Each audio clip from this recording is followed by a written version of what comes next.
નમસ્કાર, આપ જોઈ રહ્યા છો ગુજરાત સિક્યોર ન્યૂઝ। હવે જોઈએ અગત્યના સમાચાર। ધોળકાના સરગવાડા ગામમાં પાણીની તંગીથી જનતા ત્રયમાં। ધોળકા તાલુકાના સરગવાડા ગામમાં ઘણા લાંબા સમયથી પાણીની તંગી ચાલી રહી છે। તંત્રને વારંવાર રજૂઆત કરવા છતાં પણ પાણીની સમસ્યાનો કોઈ પણ જાતનો નિકાલ આવ્યો નથી। 20 દિવસ સુધી સરગવાડા ગામના ભગત ફળિયામાં પાણી મળ્યું નથી। આજુબાજુના ગામમાં પાણીની કોઈ પણ જાતની સમસ્યા નથી, માત્ર સરગવાડા ગામમાં જ પાણીની સમસ્યા કેમ? સરગવાડા ગ્રામ પંચાયત અને સરપંચશ્રીને વારંવાર રજૂઆત કરવા છતાં પણ કોઈ પણ જાતનો નિકાલ આવ્યો નથી। ગામ લોકોની માંગ છે કે તંત્ર અમારી સમસ્યાને ધ્યાનમાં લે અને યોગ્ય પગલાં લે એવી ગામ લોકોની માંગ છે। Reporter Ramesh Solanki, Gujarat secure news, Dholka.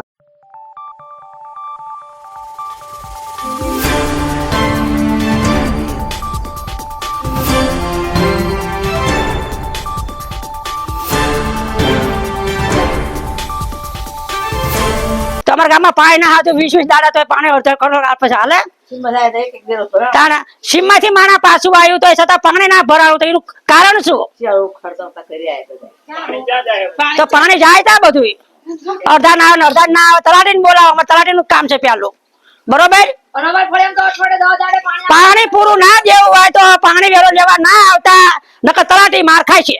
15-20 દિવસથી પાણી આવતું નથી। ગામમાં પાણી પીવાની પણ પાણી મળતું નથી। ફળદ ને બધે ફરતા ગામમાં 2 ટાઈમ પાણી આવે છે। પાણી નહીં આવે તો અમે પાણી વેરો નહીં ભરવી અને તો ધોળકા પંચાયતે આવીને અમે પાણીના બેડા ફોડશું।